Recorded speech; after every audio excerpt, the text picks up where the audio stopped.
good. Yeah. So Bhagavad Gita, according to you, is like whatever Krishna wants to instruct to people in general through Arjun. So that has been recorded in Bhagavad Gita, and this has been compiled by Vyasdev. Yeah, wonderful. Yes, Guruji. Yeah, and uh, we have Ankit. Hare Krishna, Guruji. Hare Krishna, Ankit. Sir, I think it is collection of quotes by the gods written in the books. It is collection of thoughts by God. Even book. Very good, wonderful. And then we have Lopa Mudra. So, what do you want to say, Lopa Mudra? Hare Krishna. Hare Krishna. Yeah, please tell. Bhagavad Gita में जो लिखा है, जो भगवान हमें कहना चाहते हैं, और हमारा सब सारे प्रॉब्लम का सॉल्यूशन उसी में ही लिखा है। Okay. So you think that Bhagavad Gita is what Krishna, Lord wants to speak to us, and all the solution of our problem are there in Bhagavad Gita. Wonderful. Yeah, you all are correct. And we'll have a deeper understanding now. So the word Bhagavad Gita is made up of two words, Bhagavad and Gita. Bhagavad means God, and Gita means song of God. So God is singing a song, and God is singing a song means God is explaining about few fundamental principles. That means he's explaining about himself, he's explaining about us, he's explaining about the creation, because he is the creator, so he is the best person who can explain us about the creation. And he is also explaining about karma, the science of action and reaction, and he'll be also explaining about time, kala. So there are 5 subject matters that Bhagavad Gita is discussing: Ishvara, Jiva, Prakriti, Kala, and Karma. Ishvara means the God, Jiva means the we, the living entities, Prakriti, the nature, Kala, the time factor, and the Karma, the principle of action and reaction. So these 5 principles are being discussed in Bhagavad Gita. So we have a PPT. So Roshan, you can share so that we can go ahead. Yes, sir. Yeah. So here he'll be sharing the PPT. Yeah.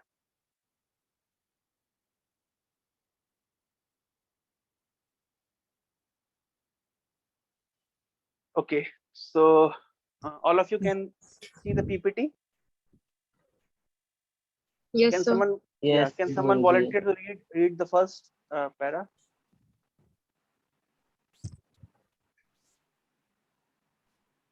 Who can read? Ashish, you can go ahead and read.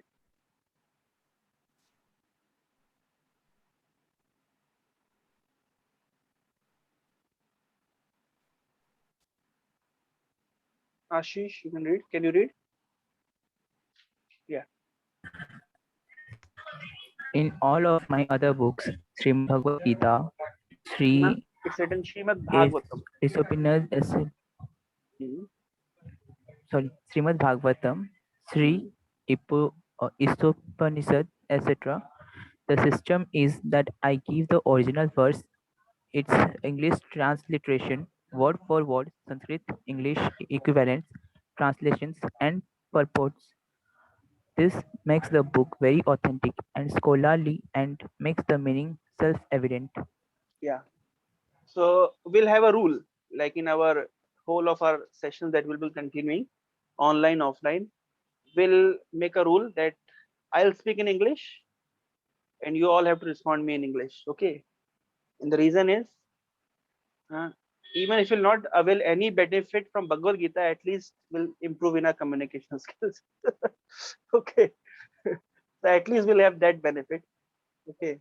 So I'll be speaking in English, and if I'll come down to Hindi or Uriya, kindly just remind me, and I'll expect from all of you to stick to English, even if you're not very comfortable or not very if you're not very comfortable, or if you're not very fluent in English, but still you can try. Okay. So even if there is no benefit, no spiritual benefit availed, but still we can have some benefit that we can avail. We can at least develop our communication skills. So this is from Srila Prabhupada's Bhagavad Gita as it is. So I have shared a PDF copy of Bhagavad Gita as it is in your group. You can avail to that. And the best is that if you can have a hard copy. So some of you already have a hard copy. We brought it to your college. And if not, then I can supply some hard copies to you. So it is best to have the hard copy, but by the time we can avail to this PDF. So Prabhupada is saying, he's Prabhupada, you can see his photograph. So he's saying that in all his books, either it is Srimad Bhagavatam, Ishopnishad, etc. The system is there is the original Sanskrit verse, and then there is the word-to-word meaning of the Sanskrit verse, English transliteration. The Sanskrit verse is written in English, then the word-to-word meaning in Sanskrit English equivalents, then the translation of that Sanskrit verse, and then the purport. Purport means the commentary. So this makes the book very authentic, scholarly, and meaning is self-evident, because when you see the word-to-word meaning in Srila Prabhupada's Bhagavad Gita, so what you'll find is for each and every word, each and every Sanskrit word, there is English equivalent, there is English translation to the word. So what happens? The word then the book becomes self-evident. Each and every shloka becomes self-evident. So that you can avail in the PDF that I have shared with you. You'll find each and every verse have this kind of understanding. So we can go next slide, Roshan. Okay. So who can read? Vishwajyoti, can you read? Our Krishna consciousness movement is genuine, historically authorized, naturally and transcendental, due to its being based on Bhagavad Gita as it is. Yeah. So Srila Prabhupada is saying this Krishna consciousness movement is genuine. Genuine means it is authentic. Authentic means no fraud. Why there is no fraud? Why we are not cheating? Because it is based on Bhagavad Gita as it is. So this whole movement that is around the world, this movement is being spread. Krishna consciousness movement, the chanting of Hare Krishna, worshipping of Lord Krishna, acceptance of Bhagavad Gita, acceptance of Srimad Bhagavatam. So this is actually the Vedic culture coming down, but it is a new package. Make it a point. Whatever is being preached in this Krishna consciousness movement, like for example, I came to your college and I gave a presentation. So I used, PPTs. I showed you some videos. So we have a technical arrangement, and but the point is, whatever we are preaching, that knowledge is authentic. Why? Because it is based on authentic scriptures. Second, it is historically authorized, because it is not a new movement. It is not something new that I was teaching you, or I was explaining to you. It is like coming down in succession for time immemorial. Previously people used to read Bhagavad Gita, presently they are reading Bhagavad Gita, and in future they'll continue to read Bhagavad Gita. That means it is historical. It is genuine because it is based on scriptures. It is natural because it is our natural tendency to remain God conscious. So when you are in some difficulty, naturally you want to take shelter of God. Even if it is, if you say someone is atheist, Nastic, but then who is an atheist? What is the definition of atheist? That he doesn't believe in God. Then in order to define an atheist also we need God. So actually, practically speaking, nobody is atheist. In some point or other they accept the existence of God, so that's natural. And it is transcendental. Transcendental means it is beyond the perception and limitation of this world, beyond the limits of the nature. This Krishna consciousness movement, the teachings of Krishna consciousness movement are not of this world. It is being given by Lord. It is coming down from the spiritual sky. So therefore it is transcendental. And whosoever sticks to that principles or teachings, they can also transcend the dualities of the material world. They can transcend the problems of this material world. The other day you must have remembered, like in one of the session I told you that this nature means problems. World means it is designed to give problem. And I gave the example of Dukhalaya, Himalaya, Bhojanalaya. So Bhojanalaya and Himalaya means where you'll get food and ice respectively. Similarly, dukhale means you'll get problems. And then I told that the solution is not to solve the problem, but to transcend the problem. But then how to transcend the problem? So Bhagavad Gita, as Lopamudra was telling now, that Bhagavad Gita gives us guidance how to, come out of our problems. Yes, but how? What teaching that Bhagavad Gita is telling us that how we can transcend the plane of problems. Therefore, it is transcendental. So movement is genuine. It is historically authorized. It is natural, and it is transcendental. Why? Because it is based on Bhagavad Gita. It is based on the words of the Lord. So many of you are told, what is Bhagavad Gita? It is the words of Lord. The God want to give this knowledge, like Satyabrat was telling, that what Lord wants to teach to the world through Arjuna he gave. So therefore, it is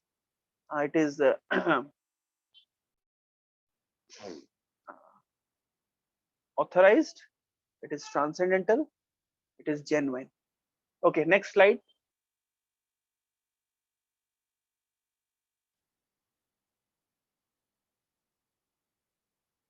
Next slide, please. Yeah.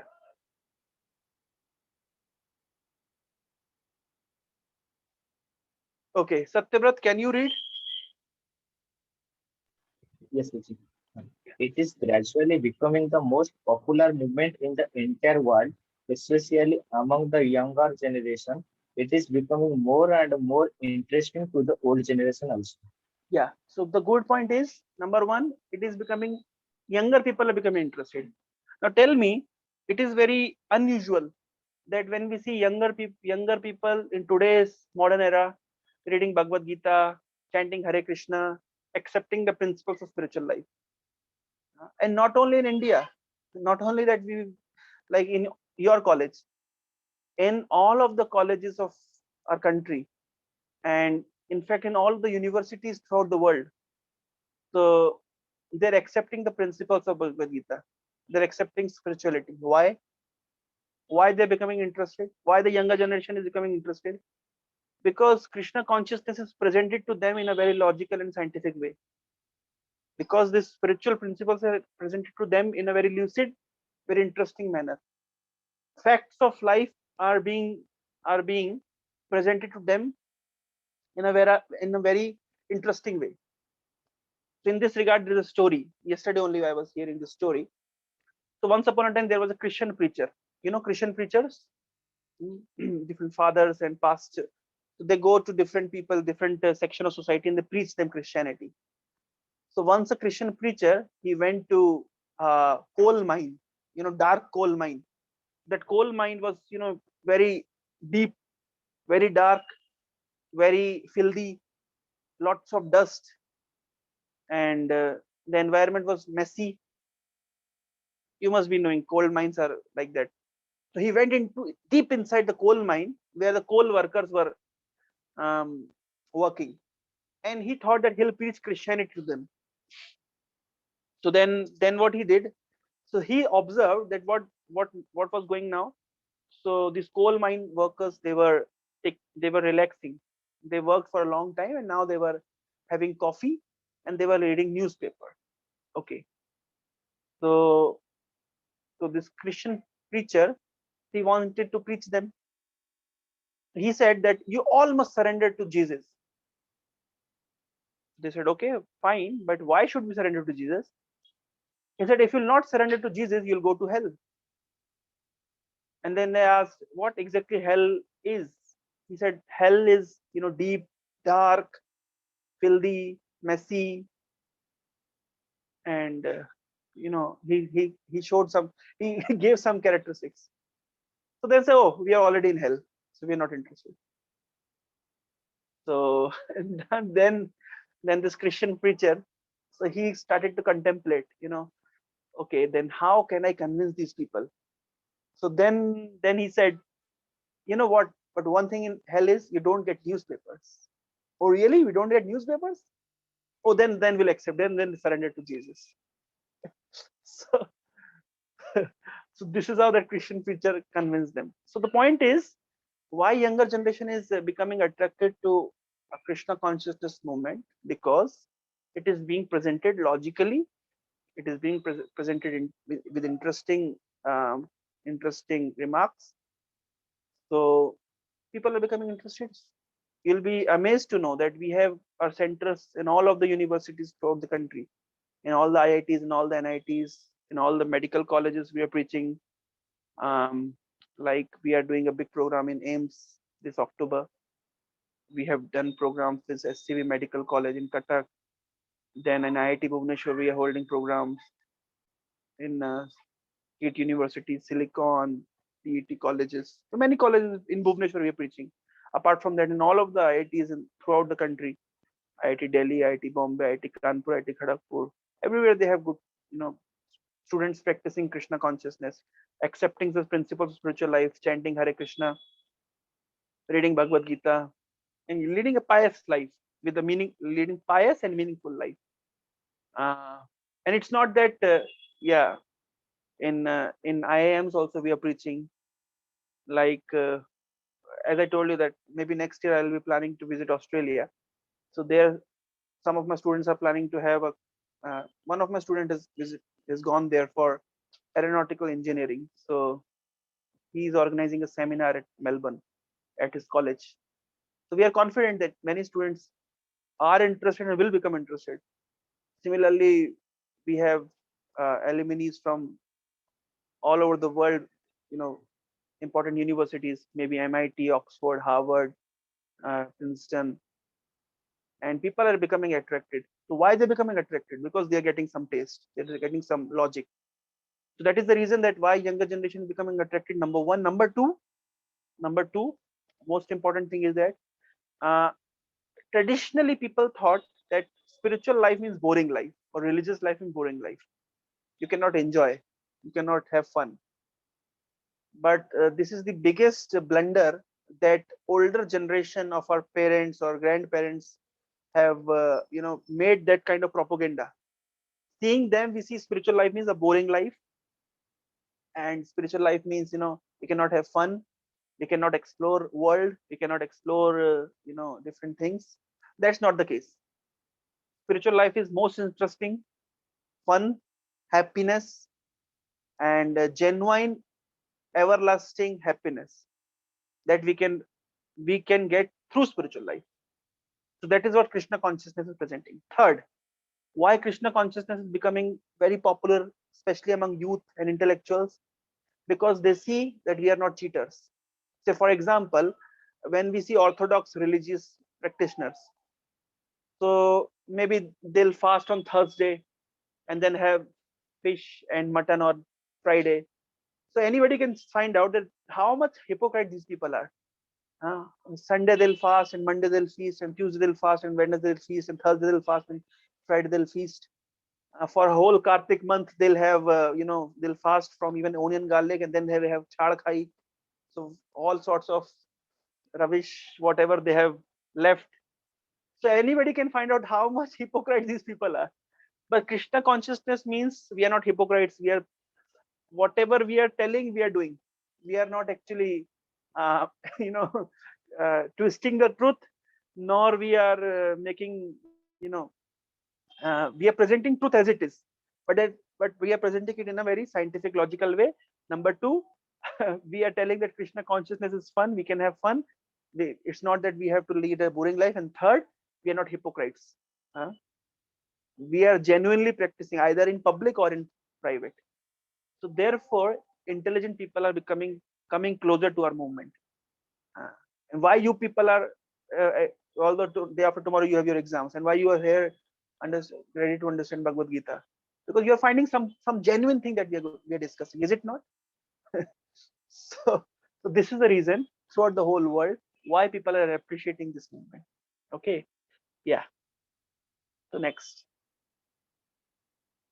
and older generation also, because when they see that it is their time to practice spirituality, but they are not doing, and their grandsons and granddaughters are practicing, so they become little aware, and they start to practice, and therefore older generation is becoming interested. Yeah. So who can read? Ankit, can you read? Yes, Guruji. Yeah. Original father of this movement is Lord Krishna himself, since it was started a very long time ago, but is coming down to human society by disciplic succession. Disciplic succession. Disciplic succession means Guru Shishya Parampara. So, of course, this Krishna consciousness movement is started by Lord Krishna himself. Now, there is an interesting point. People say that Lord Krishna appeared in Dwapar Yuga. There are 4 yugas, Satyuga, and then there is Treta Yuga, there is Dwapar Yuga, and there is Kali Yuga. And then people say that Lord Krishna appeared in Dwapar Yuga. But then how we can understand that he is the father of this movement which is existing since time immemorial? Krishna is the supreme father and he is the source of all incarnations. Ramadi Murti Shukala Niyamena Tishtan Nana Avataram Akrod Bhuvaneshu Kintu Krishna Swayam Sambhavat Paramaha Pumanayo Govindam Adi Purusham Tamham Bhajami. So this verse is quoted by Brahma in Brahma Samhita. He says that Ramadi Murtishu, Ram, Varaha, Narsingh, Vaman, etc. These all incarnations are coming from Krishna. When you see television, there is a caution. When we refer to television, then television tells that all the incarnations are coming from Vishnu. That is true, but that is partially true. But Srimad Bhagavatam clearly says that all these incarnations are coming from Krishna. Ramadi Murtishu, Kala Niyamena Tishtan, Nana Avataram Akrod Bhuvaneshu Kintu, Krishna Swayam Sambhavat Paramapumanayu. Krishna is the supreme personality of Godhead. From him, different incarnations appears. Like Srimad Bhagavatam says, Ete chance Kala Puncha Krishnastu Bhagwan Swayam. So Vyasdeva is giving the list of different incarnations. But at last he's saying that Krishna is the supreme personality of Godhead from whom everything emanates. So we do not refer to television much because television gives half knowledge. And therefore, we need to refer to scriptures. So scriptures, Bhagavatam or Srimad Bhagavat Mahapurana or Brahma Samhita and other scriptures clearly tell that Krishna is the supreme personality of Godhead from whom different incarnations comes. So Krishna is the original father. So now the question arises that Krishna came in Dwapar Yuga. What about Treta Yuga and Satya Yuga? The answer is, Prabhupada used to give the answer, like Krishna is like sun. So presently at this moment, you'll see dark because there is no sun. But no sun doesn't mean there is no sun. Sun is on the other part of the world presently. The sun always exists. It only comes to our vision for some time and it only goes away from our vision for some time. That's all. Otherwise, sun is always existing. Similarly, Krishna is always existing and he's the progenitor. From him comes all the spiritual and material universes. He's the one who imparted the knowledge, Vedic knowledge in the heart of Brahma. You'll see in Srimad Bhagavatam when Brahma got birth. So when he took birth, he was completely unaware of anything. He was completely in darkness. He could not understand the cause of his birth. He could not understand the purpose of his birth. And at that time, Krishna, the supreme personality of Godhead, gave him the Vedic knowledge. Tene Brahma Hridaya Adi Kavaye Muyyanti Yat Suryaha. Tene, he, Brahma Hridaya Adi Kavaye. Adi Kavi means Brahma, and he imparted Brahma Gyan, the spiritual knowledge, onto the heart of Brahma. So the progenitor, who is the mastermind behind all the planets of this world, this universe, creator, the Brahma, he was imparted knowledge by the Krishna, the supreme personality of Godhead. Where it is written in the first verse of Srimad Bhagavatam, it is mentioned in the first shloka. So he is the one who has imparted the knowledge to Brahma, and Brahma that gave this knowledge to Narada. In second chapter, this conversation comes between Brahma and Narada, second canto of Srimad Bhagavatam. So Narada approached to his father Brahma and said, "My dear father, your creation is enormous. It's amazing. It's wonderful. It's marvelous. And kindly tell me, are you the supreme or is someone superior than you?" And then Brahma answered Narada. This has been explained in Srimad Bhagavatam. I can share the shlokas as well. And then Brahma told Narada, "My dear Narada, whoever will see this creation will come to the same conclusion as you have come. This whole entire universe in my grip, just like a walnut, a walnut. But you know what? Today I am telling you the truth. I am simply a servant of the Supreme Lord Krishna. In fact, he is guiding me, he is inspiring me, he is giving me the knowledge for creation. Not only is giving me the knowledge for creation, he is giving me the ingredients for creation. Just like a carpenter. Carpenter may make a furniture, but then who provides the ingredients? Who provide wood? Who provides cloth? Who provides, gum? Who provide nails? Who provide foam? Similarly, Brahma is the secondary creator. The knowledge for creation, the master plan for creation. An architect gives a plan, and the labor makes it. The contractor, according to the plan, constructs. But the architect is appointed by a person who is the owner, and the ingredients are also provided by the owner. And then the contractor constructs the building. Similarly, Lord Krishna provided, number one, the plan for the creation. Number two, ingredients for the creation. Bhumi rapo nalo vayu kham mano buddhi revcha ahankar ityam me bhinna prakriti rashtada. So all the ingredients are provided by the Supreme Lord. Ingredients are provided, master plan is provided. And then Brahma, after permutation and combination of different stuff, he created this universe, the planets within the universe. So therefore, Brahma is called the secondary creator. And Krishna is Lord Krishna is called the primary creator. And the primary creation is called Sarga, and secondary creation is called Visarga. So therefore, the original father of this Krishna consciousness movement is Lord Krishna himself. And this knowledge was coming down in succession. You can refer to the 4th chapter of Bhagavad Gita, where Krishna is saying, I have given this knowledge to Sun God, and Sun God has given this knowledge to his son. Vivaswan has given knowledge to Vaivasvat, Manu. And the Manu has given this knowledge to Ichchavaku. And it is how it was coming down in succession. But in due course of time, the succession has broken. And therefore, Lord Krishna said, Arjuna, I am giving this knowledge to you again. Okay. Yeah. So let us continue. We'll take 2 more slides and then we'll conclude.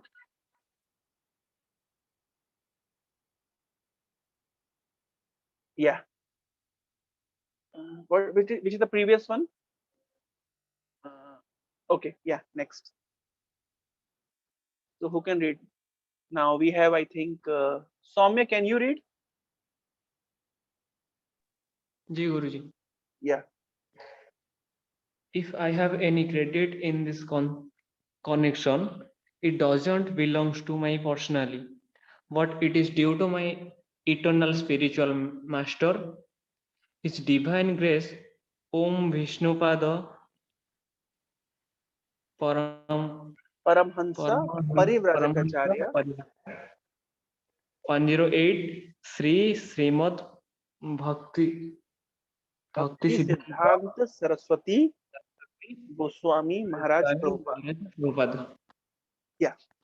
So Srila Prabhupada is giving credit of his commentary, that I have written this commentary, but there is no credit in me. It is credit to my Guru Maharaj, Srila Bhakti Siddhanta Saraswati Goswami Prabhupada.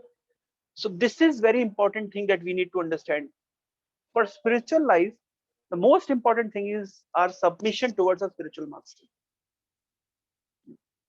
That is the most important thing. That if someone wants to develop in his spiritual, if someone wants spiritual knowledge, someone wants to cultivate spiritual knowledge, someone wants to lead a spiritual life, someone wants to grow spiritually, advance in spirituality, the most important thing is the submission towards Guru. It is said that one who have unflinching faith, what is the shloka? One who has unflinching faith in the spiritual master and the Supreme Lord,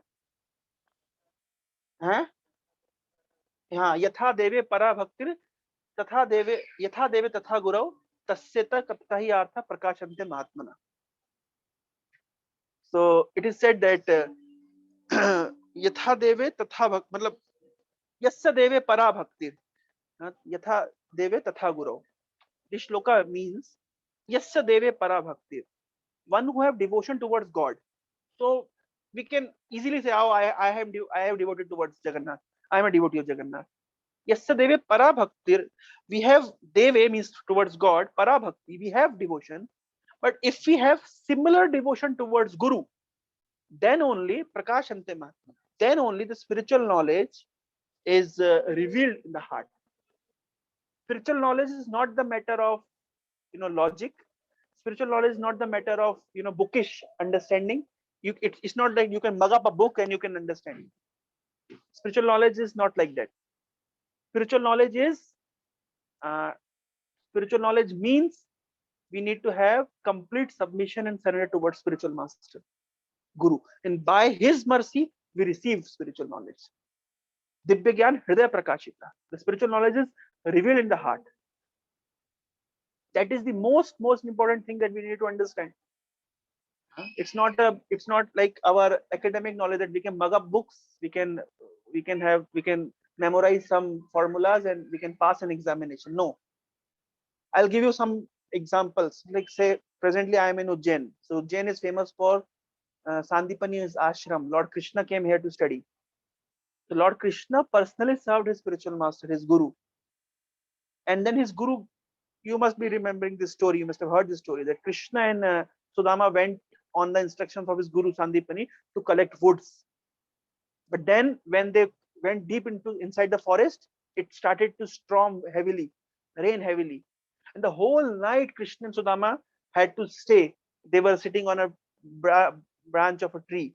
Whole night they were, they were feeling very cold, and it was raining heavily, storming heavily. It was very unfortunate, situation. And the spiritual master, whole night he could not sleep. In the next morning, and he started to find out them, and he eventually came to a place where he found Krishna and Sudama sitting on a tree in a very difficult situation. And then what Sandipani said? Sandipani Muni said that you have, bodies dear to everyone, and you have dedicated your body for my service, for the service of your Guru, for the service of the spiritual master. And therefore, I bless you that the purpose of Vedic knowledge may reveal in your heart.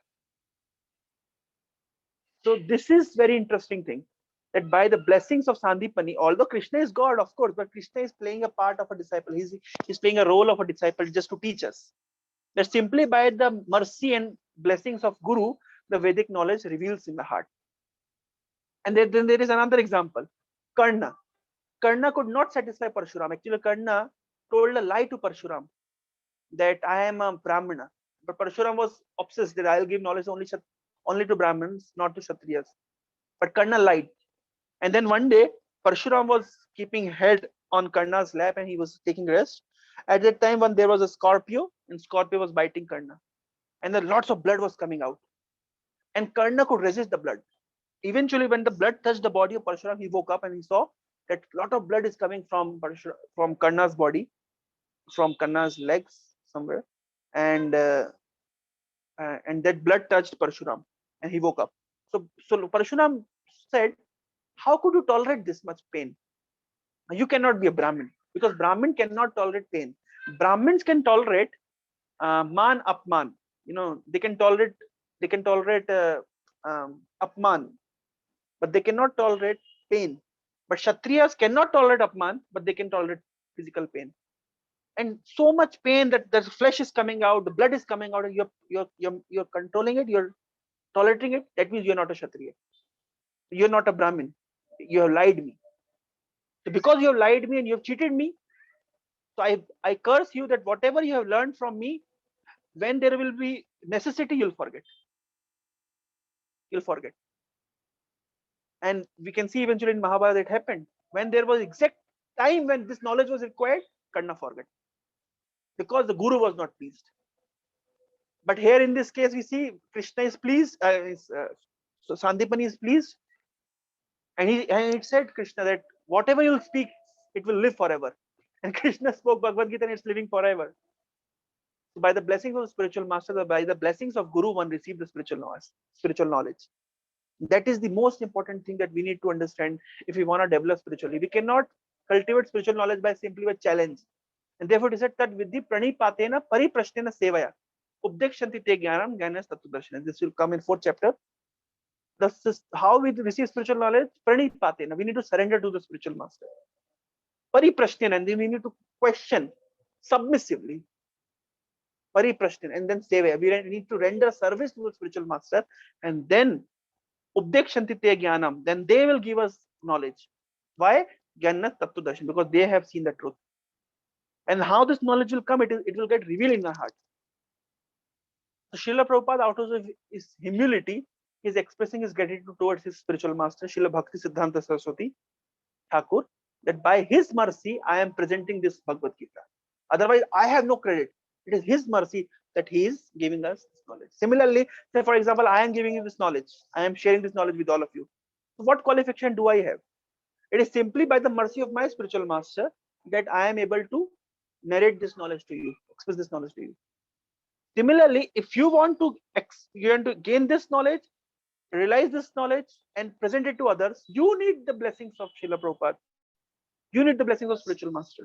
Everyone. So this is the parampara.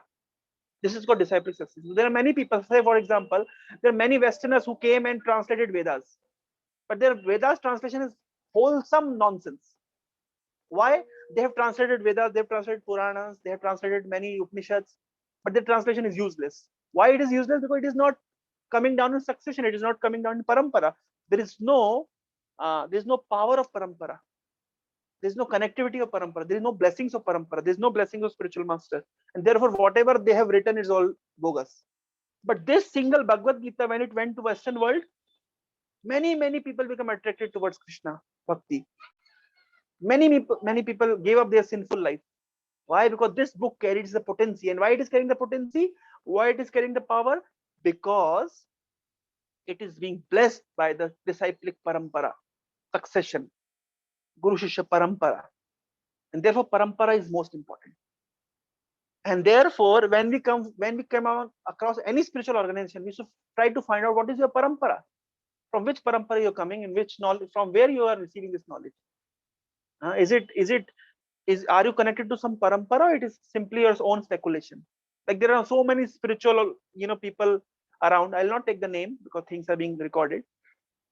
Personally, I can tell there are many spiritual organizations, so called, but they have no parampara, they have no disciple success, they have no guru shishya connection, and that is very unfortunate. And they, in the name of spirituality, they are just telling bluff to people, just cheating them. Anyway, so therefore Srila Prabhupada is expressing his gratitude towards his spiritual master. Lastly, one point I would like to communicate.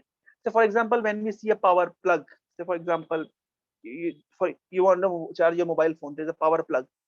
That power plug has to be in link with the powerhouse. There must be the connection. It must go to the grid, it must go to the transformer must go to grid must go to the powerhouse. Then the current will flow. Similarly, any spiritual organization, any spiritual person must be connected by the parampara system, or authentic disciplic succession, and then only their knowledge will be complete and perfect. So there are many more slides left. Okay, we can take just one more and then we'll end.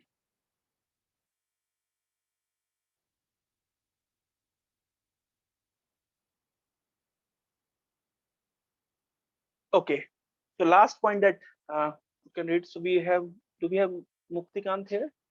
Yeah, Muktikant, can you read?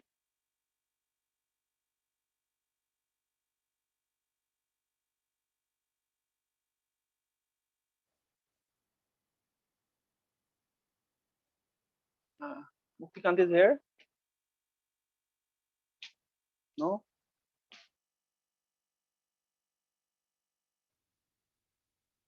Then who would like to read? We have Vishakha. Vishakha, would you like to read? Yeah, Hare Krishna Guruji. Hare Krishna. If personally I have any credit in this matter, it is only that I have tried to present Bhagavad Gita as it is, without any adulteration. Yeah. So now Prabhupada is saying that my credit is I am trying to present things as it is. So there are many commentaries of Bhagavad Gita available throughout the world. and different people have translated differently. But the credit to Srila Prabhupada is expressing the will of Krishna. Uh, um, will of Krishna means what? Say, for example, there's a verse in Bhagavad Gita, Manmana bhavmad bhakto madhyaji mam namaskuru. Become my devotee, offer obeisances to me, worship me. So, Manmana, you offer your minds to me, become attached to me. So Krishna is directly demanding this. But then there are a few commentators, they say, it is not Krishna in, this Krishna. It is inside Krishna, someone who is unborn, who is the supreme. So we need to surrender to him. So this kind of speculation, first we need to understand, for Krishna, there is nothing inside or outside. Just like we have the difference of soul and body, but God is God. He does not have a difference of body and soul. He is the supreme. So he is supreme means what? There is no difference between his body and soul. There is no inside or outside. Krishna is God. And all the Vedic literature except Krishna is God. And what is the form of God? Angani yasa sakalendya vrittimanti pashyanti manti kalayanti chiram. Venu kavanta arvindalaya taksham. These are the forms of God has been written in the Vedic scriptures. So things are very clear. But then what speculators do? Speculators speculate and make things according to their need. Kurukshetra is this body, and the 5 Pandavas are the 5 senses, and then this and that. So this is how they speculate and actually distort the real meaning of Bhagavad Gita. Therefore, we need to be very, very careful in what sort of commentary we are accepting. But Srila Prabhupada is saying, my credit is I am presenting Bhagavad Gita as it is, without any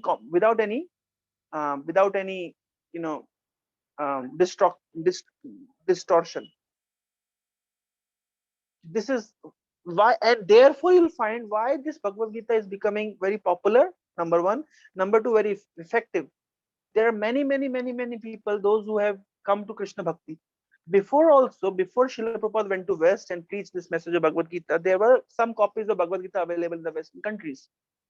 But you'll not find single devotee of Krishna.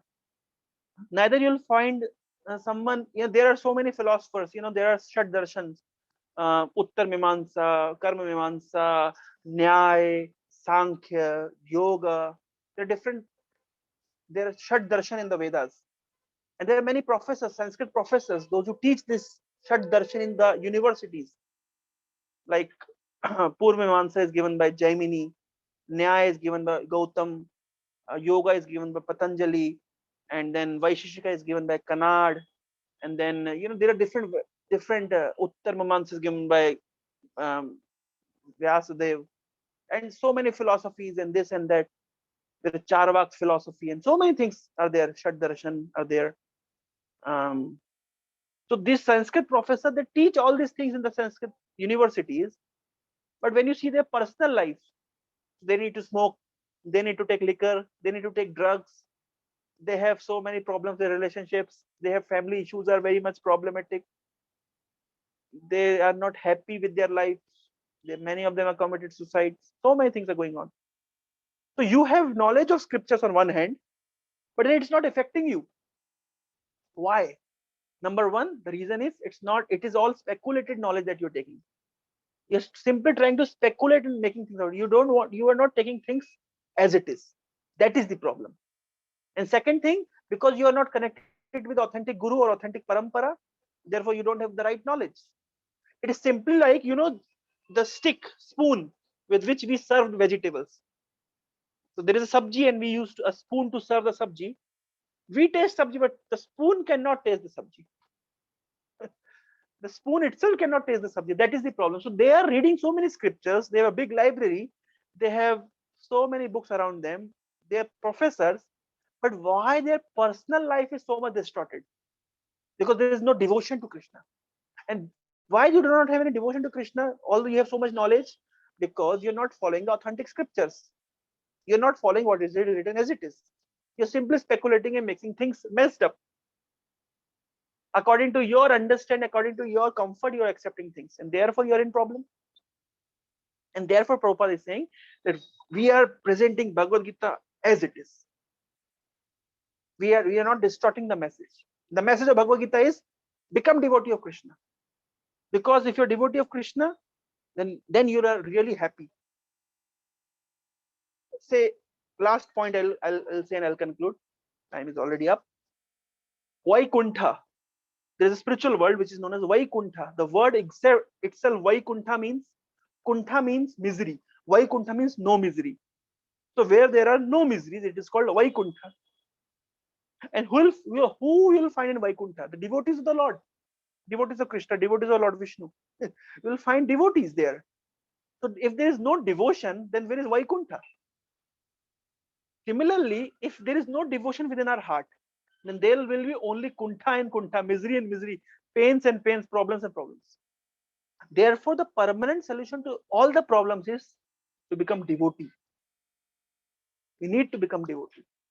And that is the message of Bhagavad Gita. But unfortunately, many scholars are distorting the message of Bhagavad Gita and presenting their own speculations. And therefore, lives are not changing. Many Sanskrit professors, but they themselves are very miserable. Therefore, we need to accept Bhagavad Gita as it is. What exactly the message of Bhagavad Gita is, we need to accept it as it is. Okay. So with these words, I would like to end today's presentation. I hope that you have gained some insights. The recording will be there. You can share it with your friends as well. And I'll expect that next week also many of you will join. And I'll request host Roshan. You can just take attendance. You can just take a screenshot of whoever are present. Who will be present in all of the sessions. Will reward them. And if anybody have any questions, you can ask. Feel free to ask any questions if you have something. Yes, Guruji. Yeah, Satyabrat. Again, Guruji, as we see, many aspects have mantras or bhajan ringtone on their mobile. And taking Many one aspects direction, or Gnostics? so aspects, Okay. aspects, bhajan ringtone or mantras on their mobile. And Yeah. taking one direction, we can say that the time when call comes, he hears the mantra or the name of Bhagwan.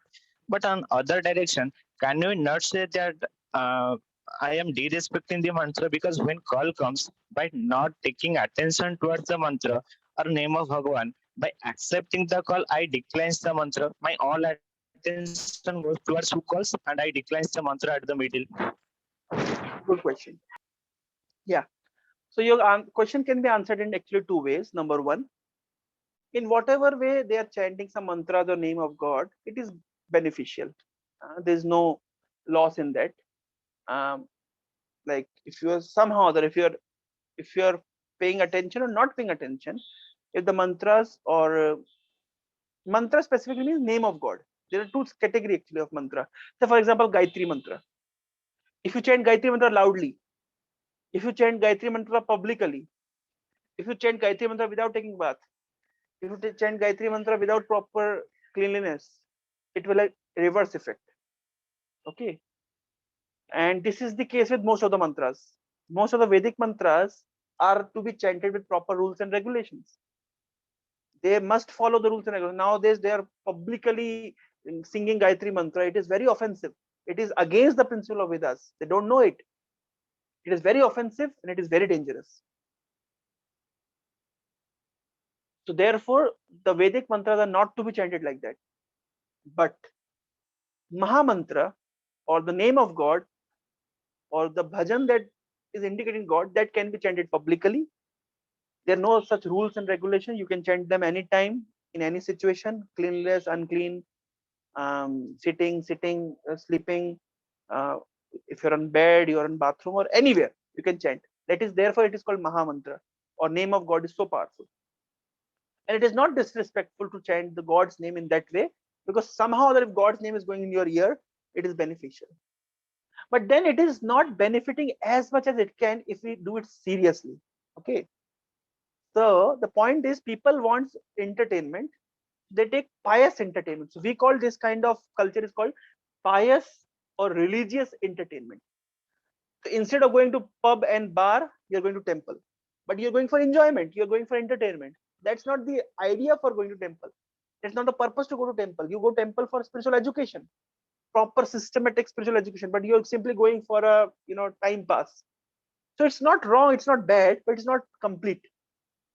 Similarly, you are chanting some mantras, or you're chanting some prayers, or you're chanting some bhajans, and you're doing something sometime for your entertainment, for your enjoyment, for your just for mood refresh. That is not bad, but that's not complete purpose of that. There is a lot more things that we need to get take from it, but we are not taking just we are taking just little or very little. And last example I can say, in a honey bottle, honey is kept inside, yet you're leaking outside. So what taste you will get? So therefore we'll see, though although they're asterisks, they have some faith, they put some ringtones, they do some mantra, they do some chanting, they go to some temple, but then again their lives are still miserable. So why their life is miserable? Because they are trying to lick honey out of out of bottle, just licking the bottle. So if we really want to get benefits, we need to have systematic understanding. We need to have systematic approach. We need to have systematic chanting. We need to have systematic reading. And therefore, if those will undergo the systematic training, so then they'll be able to understand this, spiritual life, and then really the life will change. They'll feel change in their heart. Okay, Satyabrat, I hope I have answered your question. Yes, Guruji. Yeah. Anyone else? If somebody would like to ask?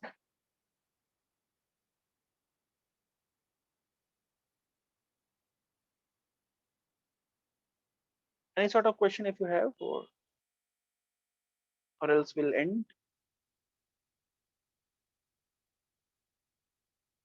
So anyway, so no questions. So thank you all very much for your time. I know that it's exam time, exam pressure, but still you have come here to attend the session. I'm very thankful to all of you, and we'll see you next week, next Saturday. I don't know where I'll be, but still I'll make it a point to be with all of you. Thank you very much. Hare Krishna, and I'll share this video in the group. Make it a point that you share it with your friends, and bring more and more friends to this Bhagavad Gita sessions. And the moment we'll have our offline sessions, then and it is said that any session, if it is not, prasadam is not served, then it's incomplete. So, but I cannot serve you some prasadam here because it's online. So when we'll have offline sessions, we'll have prasadam also. Okay. Thank you all very much. Hare Krishna. Good night. Hare Krishna, Guruji. Hare Krishna, Guruji. Hare Krishna Guruji. So, Hare Krishna Guruji.